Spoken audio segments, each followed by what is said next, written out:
Alright, Wayne D here, and once again we're looking at Tiger Woods in 2000, and today we had, this morning actually, or last night, we had Brandel weigh in with some video, so we asked for it, and we got it. So let's just look at what Brandel had to say in a video swing analysis comparing Tiger Woods to Hunter Mahan.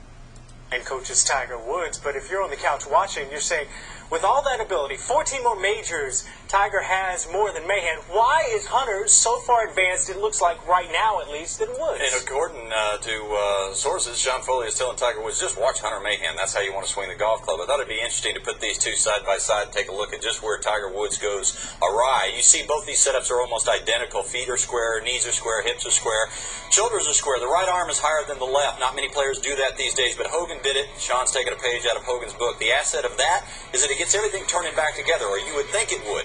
Tiger, however, doesn't do that. Watch his lower body. He doesn't turn it. He doesn't turn his core. He doesn't turn his upper body. And as a result, he's trying to suck the club to the inside, but he can't get it inside. And the reason he can't get it inside is because watch what Sean does. He turns it inside with his lower body, his core, his shoulders. Everything moves together. As a result, his hands are in the same position relative to the face as they were at address. His thumb is right on top of the club. What you can't see is that Tiger Woods has already changed the position of his hands compared to where they were at address. His thumb is just on the side of the shaft. Now, as they go back, you're going to see what a difference that makes. Hunter Mahan's face is parallel to his left forearm. It's square. Look at the face of Tiger Woods. It's already shut. His left wrist is already bowed. And look at Hunter Mahan. He's turned the club back to the inside. Tiger Woods' club's still in front of him. As a result, at the top, he's laid off. He's got it bowed with his left wrist, and that has a cascading effect all through his body. Puts pressure on his left wrist, his shoulder, and everything. You get to the top like Hunter Mahan, though. Look where his club face is. It's perfectly square to his forearm. He's got a nice cup on his left wrist. His thumbs are underneath the shaft. And even though his right arm is beneath his left, he's in a perfect spot. He can do anything from there. He can fade it, draw it, hit it low. Tiger Woods, however, almost can't do anything. And the fact that he's resisted with his lower body, now he's going to have this snap release of his lower body, and it's going to drop the club to the inside, and the effect of that is going to be he's going to be stuck. You hear him talk about that. Hunter Mahan never gets stuck because of the position he's in right there, and he can move down. Watch Tiger Woods at impact, and he's got to make room because he's stuck. And his legs snap up, and he snaps up out of the ball. And I'll tell you what, folks, that drive went 95 yards left of the center of the fairway. Conversely, look at Hunter Mahan from where he's at. He can do anything through the ball, and that's what Tiger Woods used to look like through the ball. Right there, folks. He cleared with his lower body. He didn't snap up. He stayed in his posture, and he made room for the club to come down on plane. But you've always heard that you can make or break a golf swing in the first foot and a half. Tiger Woods breaks his golf swing in the first foot and a half because he ruins any possibility of getting the club in the proper balance. Having said that, it almost looks to me like, Tim, that he doesn't have the flexibility anymore in his lower body, and in particular his hips, to swing the club like Hunter Mahan or Sean O'Hare. And that's the problem when you try to teach a method, when you have an idea of where the club should go, as opposed to teaching fundamentals and working, as Butch said today on the telecast, working with the strengths of those players. If Tiger Woods would just raise that right arm, get it where it was in 2000, get the hands underneath the shaft, I promise you he'd hit the ball miles better. That's great stuff, Brandel. Wow, how about that? How about the tone of that? Is that pretty? That's I don't know, man. Brandel's a little harsh here, talking about Tiger Woods and comparing him not too subtly to one of Sean Foley's other students, Sean, well, he said Sean, but it's Hunter Mahan. So anyway, we've got Brandel weighing in. So let's take a look. First of all, I do a lot of these video analysis, and I always comment on camera angles, and I try not to compare side by side players who are standing aiming in different spots with the camera in different places. So if you look at Mahan's feet here, you know that this golf ball is supposed to be going over there. And then if you look at Tiger's feet, you know that the golf ball is supposed to be, going somewhere over here. So what that would mean in this case is that everything that Tiger does is going to appear to be more in front of him, and everything Mahan does is going to appear to go more behind him.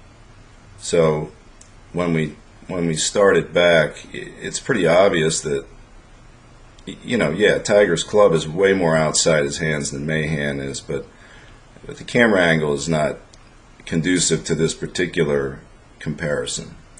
So anyway, let's take a look at Tiger's takeaways. So we're gonna forget about Mahan. He's not really what we're interested in here. So let's just go with Tiger anyway. So let's draw a line on Tiger's shaft. Now Tiger's hands are a little higher than Mahan's. He's built a little differently, but as you watch, now the comment was Tiger is not turning his lower body. He's not turning his core. He's not turning anything. I don't know. Do you see that? Do you see that? Now, I would think that if you didn't see the left leg appear, that you could say that he wasn't turning. I see his chest and his left leg. I see his hips moving. I don't know. The club is only a quarter of the way back and his hips are turned. So if you're going to say that that's not moving anything, I don't know.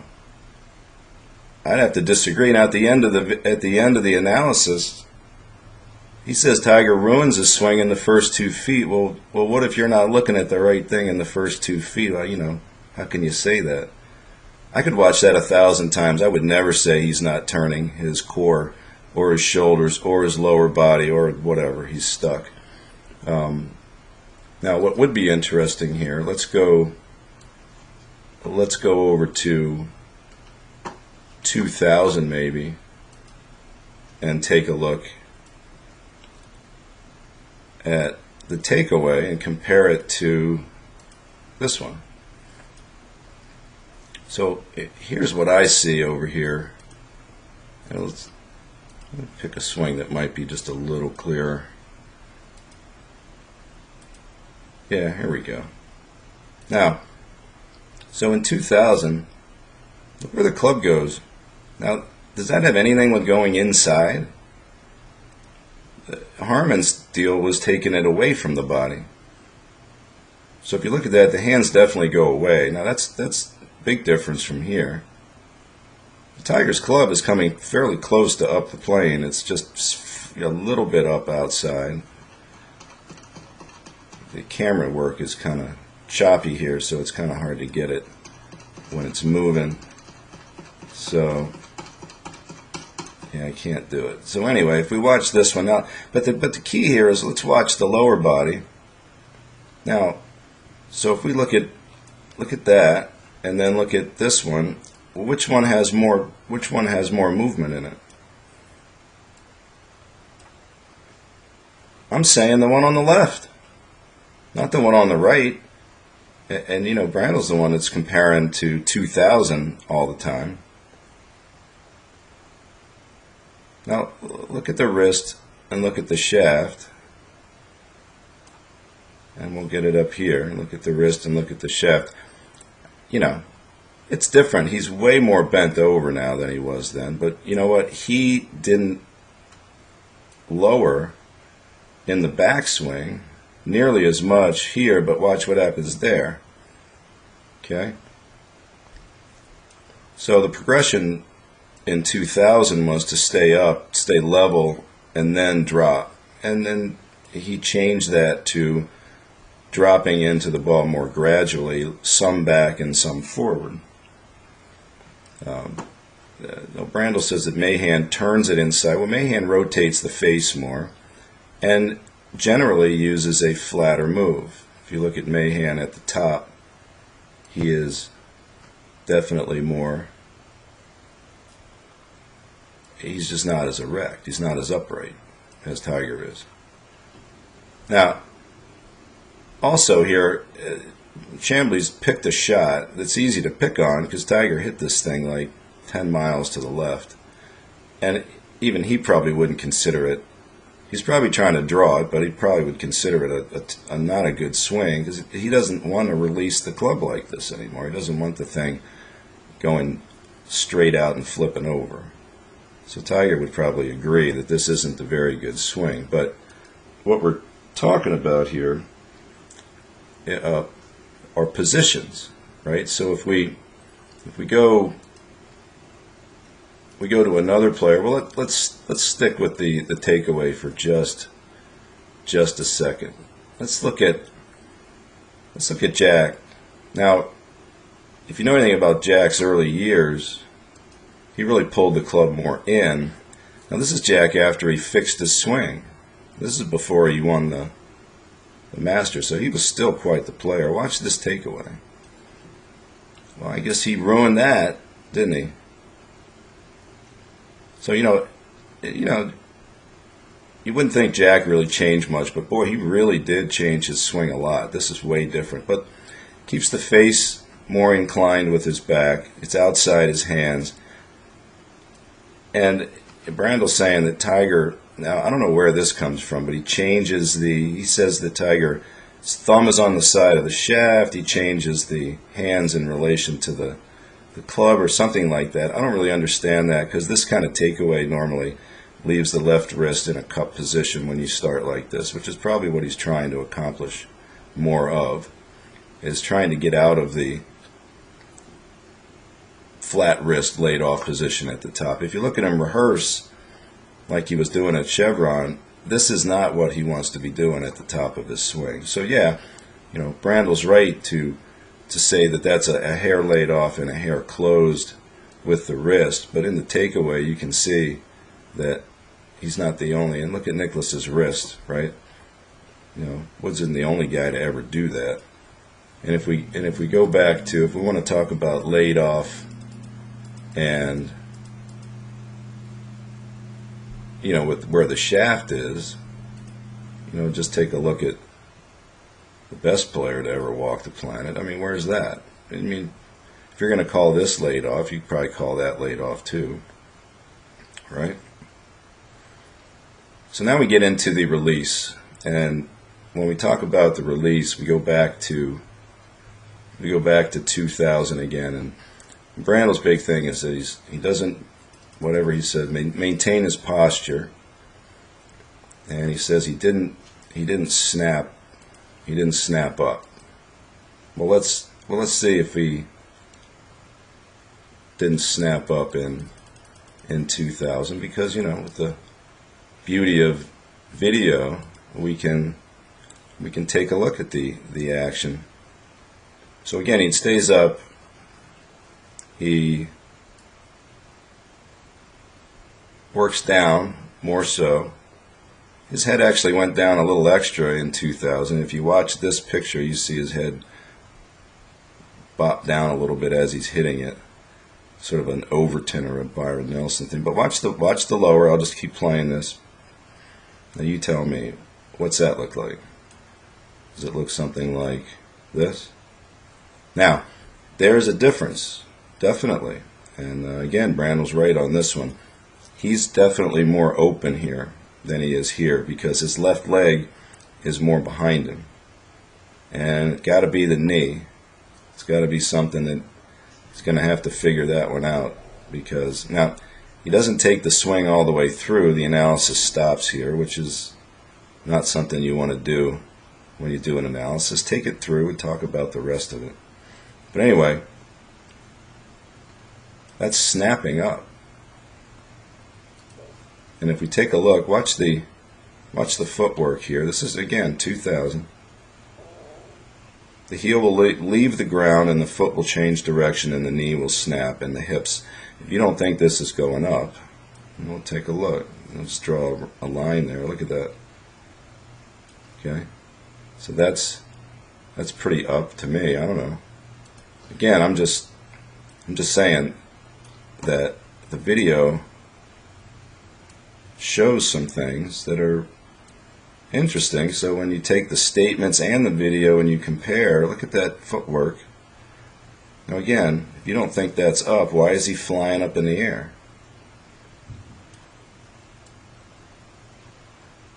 Now again, bad shot. I don't think he would argue with the fact that he doesn't particularly like this swing. But man, the tone of Brandel's commentary, you know, like Tiger ruins his swing in the first 2 feet. And how about saying that Mahan never gets stuck and he can do anything from where he is? I mean, I think Hunter's probably embarrassed to watch something like this. He doesn't want to be compared favorably to Tiger. So what, are you kidding me? He's probably watching this going, please, please, leave me out of this, would you? And in the end, you know, Brandel can't leave without taking a shot at Foley and talking about teaching a method. And he also can't leave without, you know, kissing Bush Harmon a little bit and saying, you know, if he would just go back to raising his right arm at the top and, you know, going back to the fundamentals, well, you know, whatever that is. Anytime you hear that, you know a guy's struggling with his knowledge of technique, the fundamentals. What is that? Anyway, look, I'm trying not to get... I made a mistake in that first video. I should never have mentioned the fact that Chamblee's record isn't as good as Tiger's, because Chamblee's record is better than mine. You know, it's not the point. Brandel's, you know, he's there, he's the guy, and now he's put something up, so we just want to talk about what he's talking about. I don't think he's particularly spot on in his analysis, and that's what I'm trying to show here. So, you know, let's just keep talking about it. And but I do want to defend the teachers. I mean, he's taking shots. He does not like modern instruction, and this snap at method teaching, I don't know, it's disparaging. I don't think it's correct. Anyway, so that's another video, and I hope you enjoyed it.